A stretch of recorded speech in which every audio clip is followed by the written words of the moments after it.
Glória a Deus. Podemos sentar, queridos? Paz do Senhor. Que privilégio e honra estarmos aqui mais uma vez. Eu quero que você abra aí a palavra de Deus no livro de Mateus, capítulo 28. Mateus, capítulo 28. Eu gosto muito desse texto, já ministrei esse texto algumas vezes. Mateus 28, a partir do verso 16.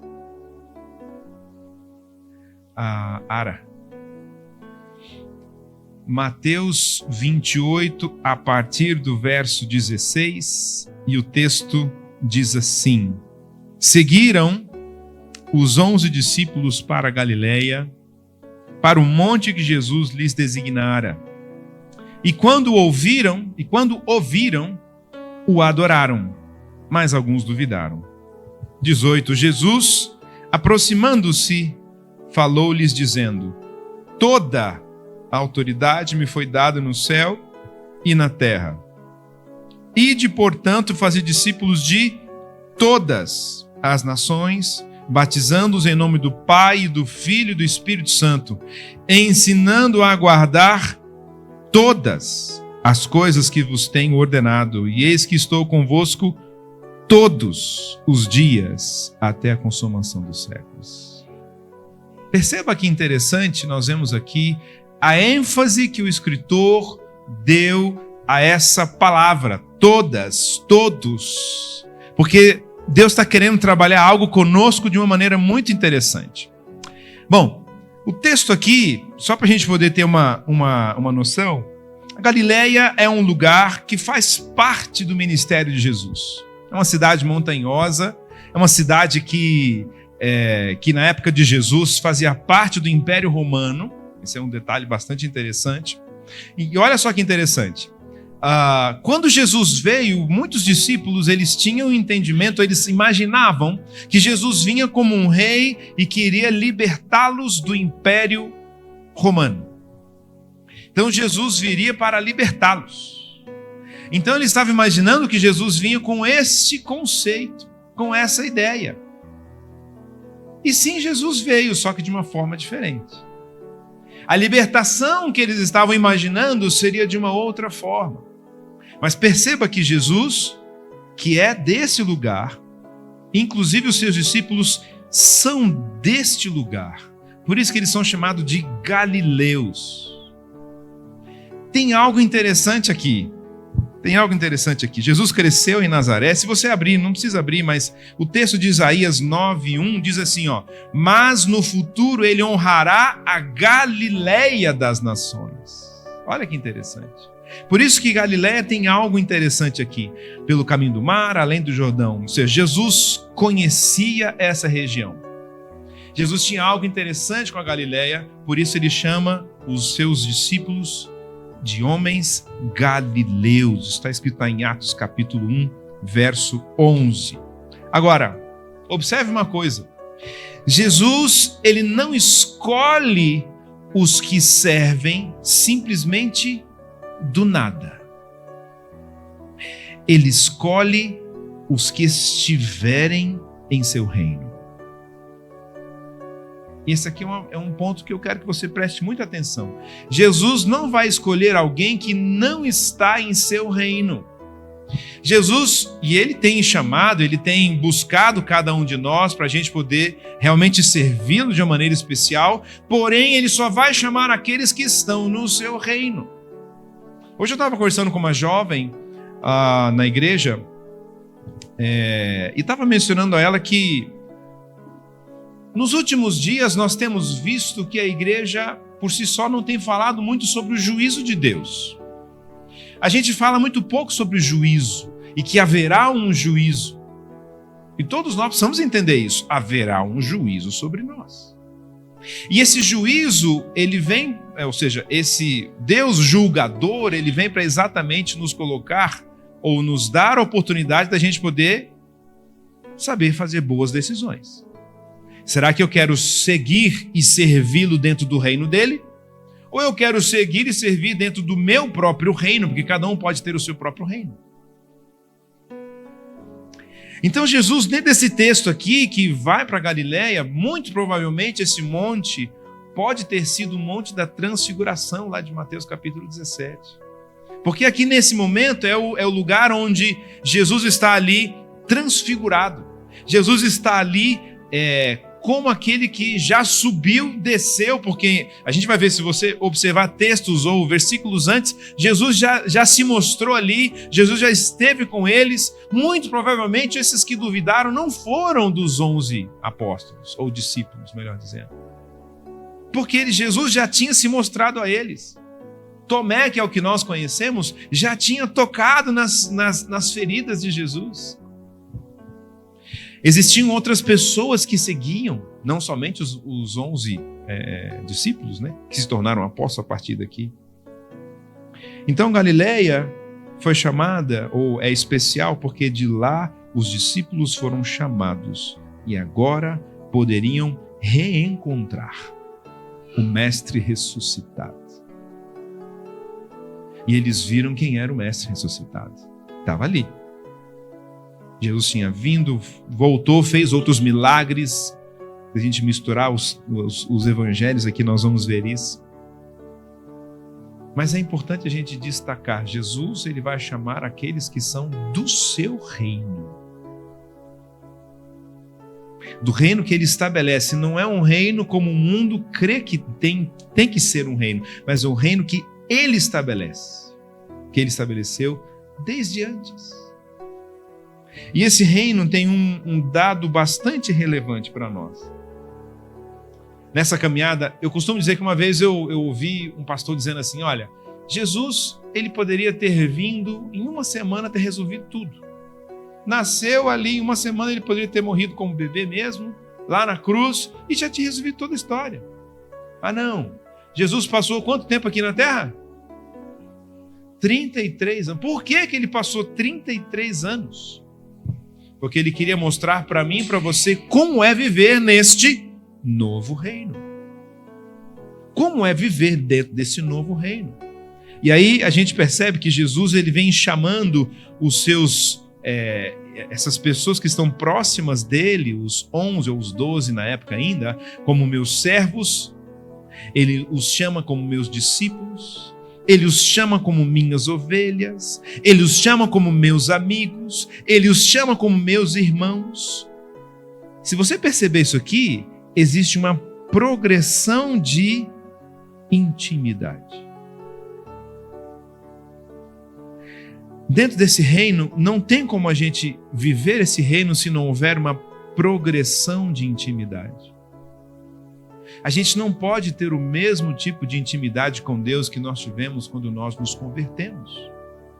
E muitas vezes eu vejo que pessoas buscam ter um tipo de intimidade com Deus e que de repente, com o passar do tempo dentro da igreja, a gente vai, ao invés de crescendo, a gente vai se distanciando, porque a gente vai se acostumando com tanto de outras coisas. E Jesus ele vem nos mostrar, ei, toda a autoridade me foi dada, não é pouca. Não é alguma, é toda.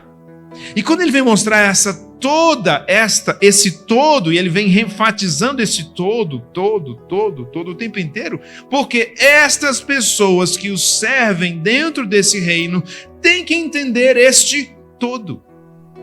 Esse todo tem que nos chacoalhar, queridos. Porque quem pertence a esse reino entende este todo de uma maneira diferente. Não é um pouquinho, não é mais ou menos, é o 100%. Diga comigo, 100%.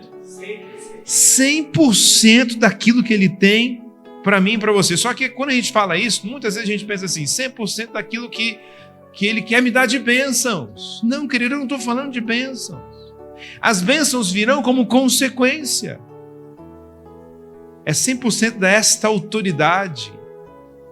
É 100% de você ir nesses lugares. É 100% de você guardar todas as coisas. É 100% de você entender que Ele está conosco todos os dias. E isso nos dá o entendimento de que viver nesse reino, ele é algo total, não é algo simplesmente de um dia da semana, como por exemplo domingo ou quarta-feira na reunião de oração. E aqueles que vivem dentro desse reino, eles vão entender que existe um pulsar dessas pessoas que vivem dentro desse reino. E esse pulsar, ele passa por algo interessante. O tema da minha palavra, já dei esse contexto histórico para você, já dei um entendimento mais ou menos daquilo que nós vamos trabalhar, o título é O Pulsar da Adoração. O pulsar, o que é pulsar? É algo que está ali, constante. Se você tiver, por exemplo, se o pulsar do seu coração ele estiver fora de um padrão, você tem que ir para o hospital, sim ou não? Você está morrendo. Porque o seu coração tem que bater em um padrão rítmico. Se você faz mais esforço, ele vai bater mais rápido, mas ele segue o mesmo padrão rítmico. Então, dentro desse pulsar, nós vamos captar aqui algumas coisas interessantes dentro desse texto. Primeira coisa é que a adoração, ela abre portas para a gente conhecer uma verdadeira exousia. O que é isso? É a palavra no original para autoridade. Lembra que nós dissemos, Jesus aproximou-se deles e lhes disse, toda exousia me foi dada. Toda autoridade me foi dada. Isso tem um significado. É uma jurisdição absoluta que nada se opõe, nada pode combater. A verdadeira exousia está ligada ao ir e não ao se tornar. O que eu quero dizer com isso? Muitas vezes a gente quer se tornar poderosos com autoridade. A gente observa aí, existem pessoas governamentais que se enchem de poder, entre aspas, porque tem um cargo político. Eles se tornam poderosos por causa de X, Y, Z, situações que lhes são conferidas, e eles então se investem dessa autoridade, e eles acham que é muito melhor ter essa autoridade porque lhes foi conferida, e eles então podem mandar. Então, a autoridade que Deus está aqui nos ensinando não é a gente se tornar. Não é a gente se tornar como ter autoridade para que todos nos respeitem. A autoridade que Jesus está aqui dizendo para nós está ligada a você ir a algum lugar. Você tem a autoridade para entrar em algum lugar. Você tem a autoridade porque o Espírito Santo já te deu esta autoridade para você conquistar coisas para o seu reino. Esse é o papel de um verdadeiro galileu. É aquele que entende o caminhar dentro desse reino e ele vai conquistar aquilo que o reino nos fala. Ele vai conquistar. Então perceba que a verdadeira exousia não está ligado ao se tornar, mas está ligado a você ir. Ir. Exousia serve para a gente conquistar o que ele nos comissionou. Eu sempre faço essa pergunta quando eu estou ministrando, e a minha pergunta é: se Jesus voltar agora, você está pronto? Ou você tem dúvida de que vai subir? Tem dúvida? Está tudo certo? Está pronto? Ou tem pendência para resolver? Você precisa estar pronto, porque isso pode ser, num piscar de olhos.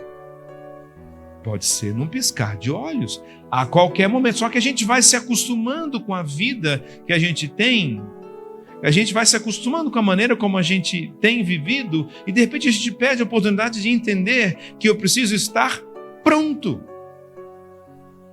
E esse pronto passa por um detalhe, gente. Lembra que eu falei sobre o juízo? O pronto quer dizer, Senhor, estou pronto para ir a juízo porque está tudo bem, está tudo certo. Estou bem alicerçado naquilo que eu tenho feito. Eu estava fazendo um trabalho ontem, e é a história do início do metodismo nos Estados Unidos. E lá teve um homem. Primeiro, são duas histórias. Primeiro tinha um cara que estava ministrando, agora me fugiu o nome dele, porque são tantos nomes que eu li lá, agora eu posso confundir os nomes, para chegar nesse outro que eu quero dizer, que isso eu sei. Mas esse outro, ele estava ministrando ali em Nova York, 1700 e alguma coisa, e o povo falou assim, olha, que você não pare de pregar a palavra para nós, porque senão nós vamos para o inferno. Olha que interessante. Você acha que hoje existe isso? Você acha que hoje o povo está preocupado em ir para o inferno? Não. Nem acredita que tem isso. Primeira coisa. Isso me chamou a atenção. E aí, John Wesley manda para a colônia americana, antes dela se tornar ainda independente, um cara chamado Francis Asbury. E Asbury foi um cara que ele chegou lá, ele nunca se casou, inclusive, é um cara que carregava dentro de si a questão de pregar e de levar o evangelho, de levar aquilo que ele realmente carregava, daquilo que ele entendeu que era o reino de Deus. E ele montava no cavalo e ia desbravando lá os vários condados, os vários estados americanos que já tinham já ali por ali. E o fato é que quando ele chega nos Estados Unidos, tinham 1.600 metodistas, e quando ele morre quando ele tinha seus 70 anos, se não me engano, tinham mais de 214 mil.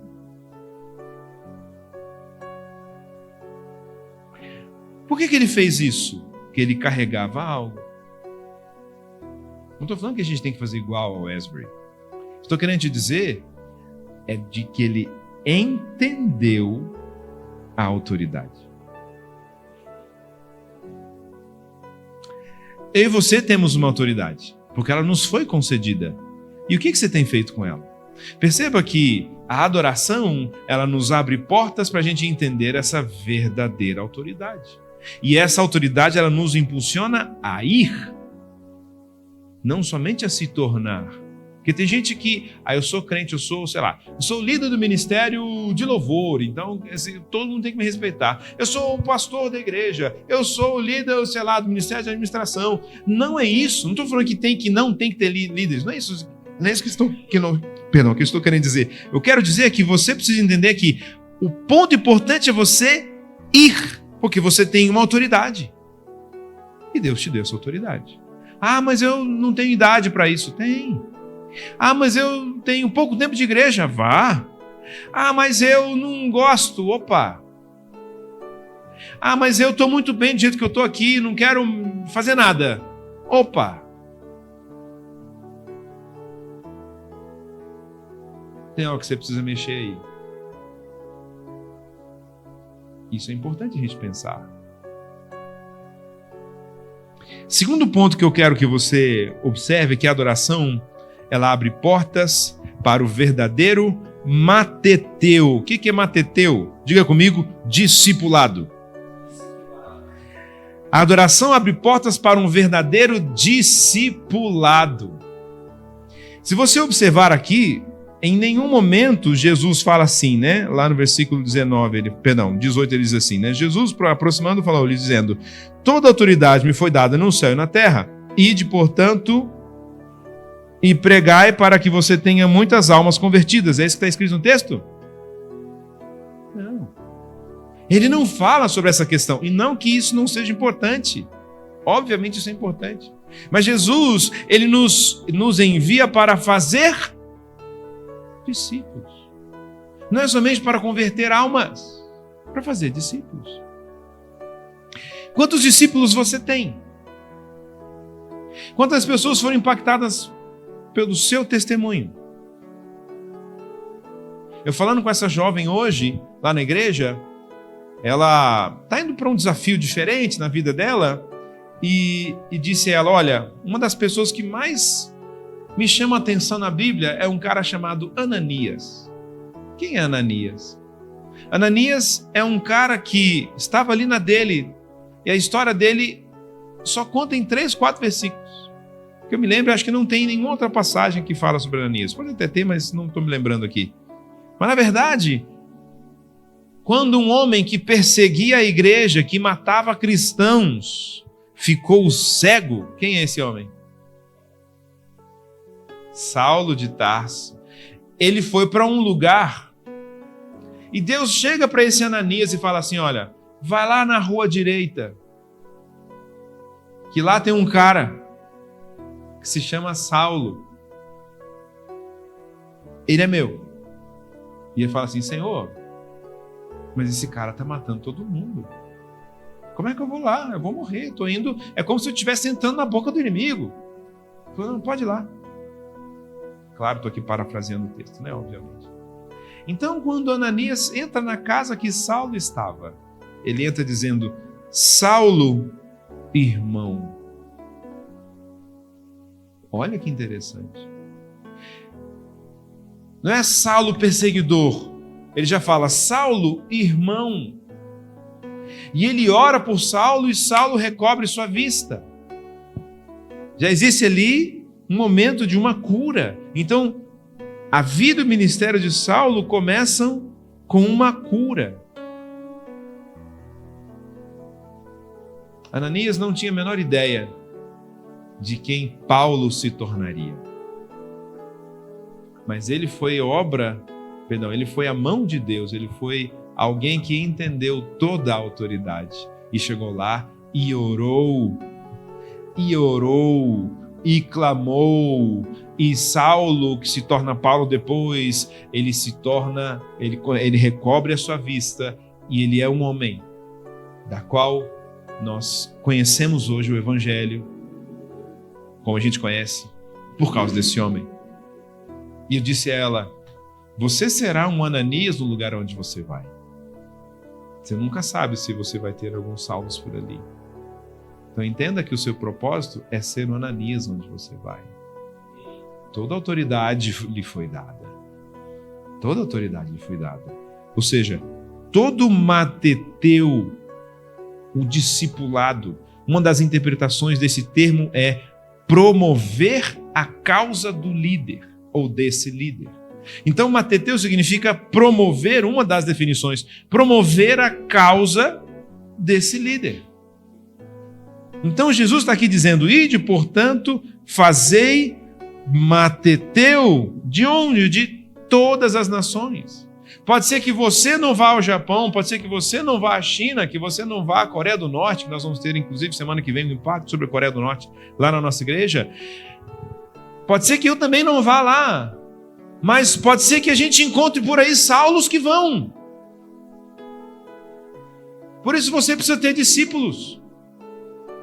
E quando nós tivermos o dia do julgamento, ele vai perguntar: cadê os teus frutos? Por isso você precisa estar pronto e ter frutos na mão. Você precisa ter frutos na mão. Lendo uma frase, essa frase diz assim: o verdadeiro discípulo é aquele que entende que devemos não somente trazer as pessoas para Cristo, mas também dar a elas toda a nutrição necessária para o seu desenvolvimento. Seu papel não é somente trazer pessoas para Cristo, mas é você dar o alimento para que essa pessoa cresça. Esse é o meu e o seu papel. Você tem que ser Ananias. Você nunca saberá se vai haver um Saulo perto de você. Você nunca saberá. Mas você precisa nutrir. E você só vai nutrir se você tiver alimento para dar. Ninguém pode dar algo que não tem. Você precisa desse alimento. Outra frase que eu li de um pastor chamado Danilo Figueira, ele diz assim: não é o trabalho em massa que gera qualidade, mas a formação personalizada de modelos através de relacionamentos. O discipulado passa por relacionar-se e a gente não gosta de relacionar. A gente prefere estar dentro de casa, debaixo das nossas cobertas, no frio, assistindo Fantástico.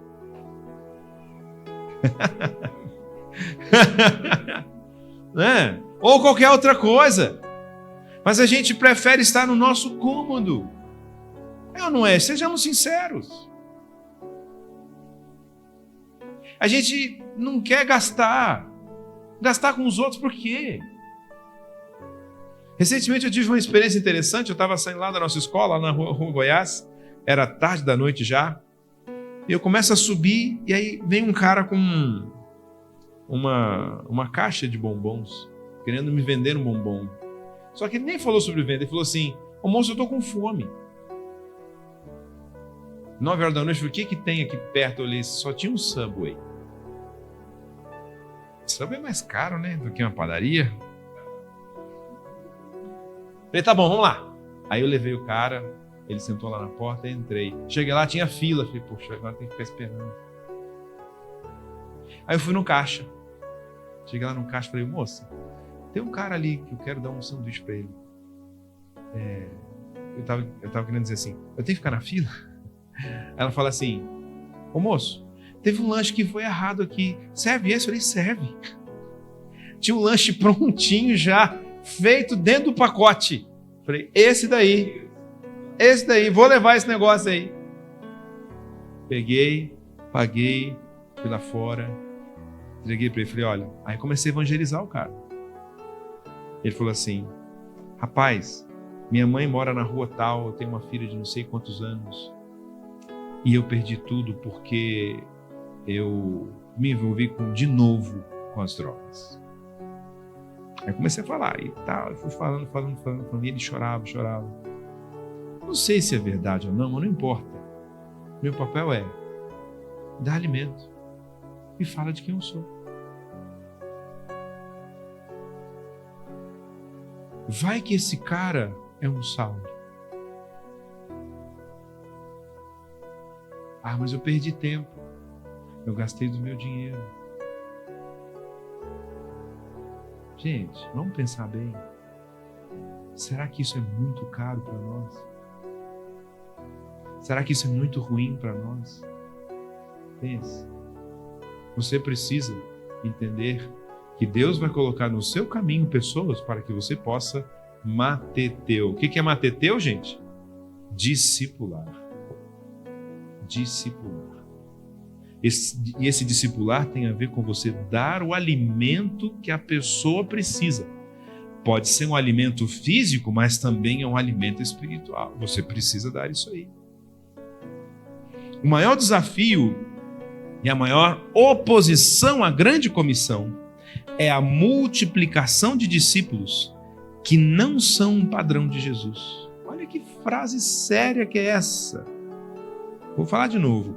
O maior desafio e a maior oposição à grande comissão é a multiplicação de discípulos que não são um padrão de Jesus. Esse é o meu e o seu discípulo, e o seu desafio hoje. Porque fazer um tanto de gente que parece ser discípulo é fácil. Mas como é que eu vou saber? Eu preciso conhecer a palavra. Primeiro, são pessoas que amam a palavra. São pessoas que se alimentam da palavra. São pessoas que crescem na palavra. Primeiro, isso tem que partir de mim. Então, um padrão que Jesus nos coloca é: se alimente da minha palavra. Um padrão que Jesus coloca é: venha comigo, tome a sua cruz e me siga. É fácil? Não é. Mas o resultado disso, gente, é grandioso. Porque lá no final, quando você entregar os seus frutos, pode ser que Jesus chegue para você e fale assim: ó, olha os seus frutos aqui, ó, que você não sabe que são os seus. Pensa nisso. Pessoas que talvez serão seus netos espirituais que você nunca vai ver na vida, porque um dia você investiu em alguém e essa pessoa vai investir em outra, e essa pessoa vai investir, e vai se investindo em outras, vai porque surgiu e partiu de você. Entenda, o seu papel de mateteu hoje é muito grande e tem que ser rápido, porque Jesus está às portas e Ele vai pedir os seus frutos e os meus frutos. O que você vai apresentar? Pense nisso. Seus frutos não são somente você vir à igreja. Seus frutos não é somente você dar o seu dízimo e oferta. Seus frutos são seus discípulos. São pessoas que você toma, que você investe, que você abençoa, que você ensina, que você passa aquilo que Deus te deu. Esses são os seus frutos. E o terceiro ponto desse pulsar da adoração é que a adoração abre portas para um verdadeiro didasco. O que é didasco? Relacionamento. Olha que interessante. Então ele fala assim, versículo 20: ensinando-os a didasco, guardar todas as coisas que vos tenho ordenado. Ensinando-os a guardar. Didasco é conversar com outros a fim de instruí-los. Pronunciar discursos didáticos. Didasco. Estou falando palavras que estão no grego, no original aqui para você. Então Jesus nos impulsiona a que nós ensinemos, mas não é só ensinar qualquer coisa, e muito menos aquilo que a gente quer, mas a gente tem que ensinar a guardar. E por isso que é muito importante você pegar as crianças e falar, tem versículo hoje, porque elas precisam ser instruídas na palavra, porque tem um versículo que diz assim, a fé vem pelo e ouvir da... Se a palavra de Deus não é falada para essas crianças, elas não vão guardar. Então esse é o meu e o seu papel, de você falar isso aos seus filhos e às suas crianças. Tem que ensinar a guardar. Não terceirize isso para a internet. Não terceirize isso para a igreja. Esse é o meu e o seu papel de ensinar dentro de casa. Dentro de casa. Mas dá trabalho. Porque leva meu tempo de descanso quando eu estou sentado vendo o celular. Sim, leva tempo, sim. O que é melhor? Você chegar e ensinar o seu filho, então você ficar no seu celular. E lá no final, o que vai dar do seu filho? Pense aí. É só você olhar o tanto de complicações que nós temos de crianças hoje na escola. Não sei se você viu que recentemente, eu não sei que turma que era, não sei se era sexto ano, quinto, sexto, sétimo ano, sei lá, que os alunos colocaram um carro de vidro dentro da água da professora. De onde vem essas crianças, gente? Tá entendendo? O que está faltando aí? Homem e mulher, pai e mãe. Tá faltando isso. Esse é o seu e o meu papel. Ensine-os a guardar. Guardar o quê? Tudo. Olha o tudo aqui de novo. Tudo o que lhes ensinei. Tudo que vos tenho ordenado. Jesus passou 33 anos ordenando coisas. É muito tempo, gente. Jesus passou 33 anos ordenando coisas. Ensinando como é viver nesse reino. Eu preciso aprender. Porque eu só posso ensinar o que eu conheço. Não é verdade? Esse ensino não é somente receber conhecimentos bíblicos, mas visa o treinamento de uma conduta. Não é somente você pegar a criança, a Bíblia diz isso, isso, isso. Você ensina junto com a criança. Você ensina junto com o adolescente. Vai junto, ensine. Mas eu não tenho filhos assim. Mas Deus vai te colocar pessoinhas no seu caminho que você vai ensinar. Se você não tem filhos, não se preocupe. Elas virão. Para que você possa exatamente ensinar. A crença é o alicerce da prática. Vou falar de novo. A crença é o alicerce da prática. E a prática é a prova da fé. A crença, aquilo que você crê, porque hoje nós temos sido questionados naquilo que a gente crê. A crença é o alicerce da prática. Ou seja, você crê e isso traz uma base para aquilo que você pratica. E a prática é a prova daquilo que você crê. Pratique. Por isso que o texto diz, ensinando-os a guardar tudo o que vos tenho ordenado. Ordenado. Então, meus queridos e minhas queridas, hoje a gente precisa aprender que dentro desse pulsar da adoração, eu preciso estar disposto. Primeiro, a ter regularidade. Porque um pulsar, ele é regular. Segundo, eu tenho que entender, primeiro, a autoridade, exousia. Eu preciso entender também, além da minha autoridade, eu preciso entender o relacionamento. Autoridade, relacionamento. E qual que é o outro que eu falei?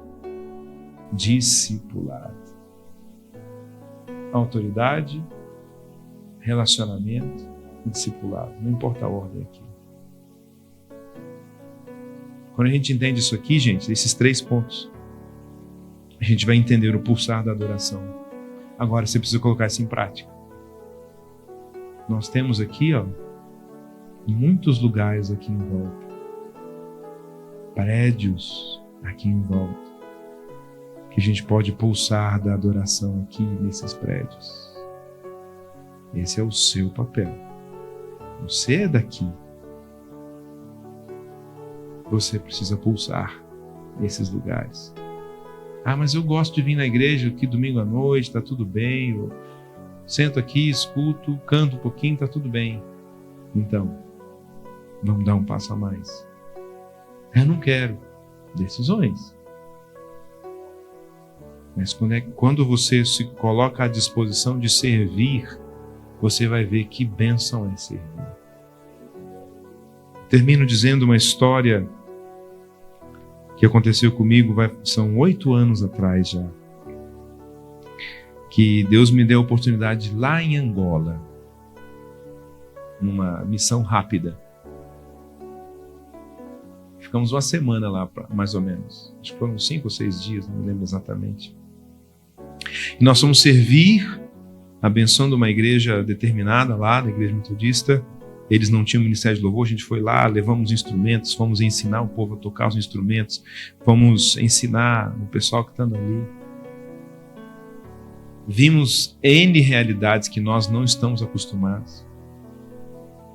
E quando eu chego no Brasil de volta, eu lembro que meus filhos tinham que ir numa consulta com uma otorrino.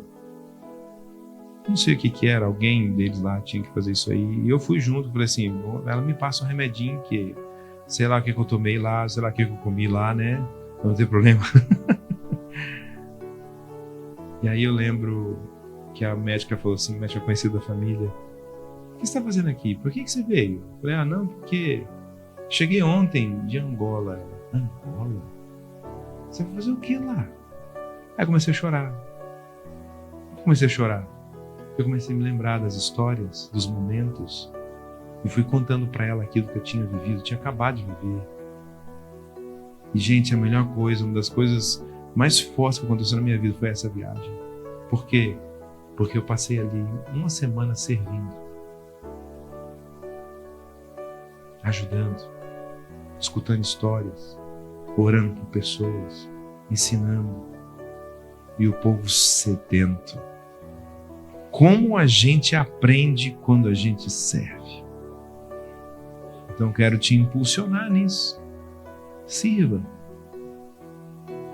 Que o pulsar da adoração seja algo vivo e notório na sua vida, para que você realmente possa experimentar algo novo desse novo reino, ou deste reino que Jesus veio ensinar.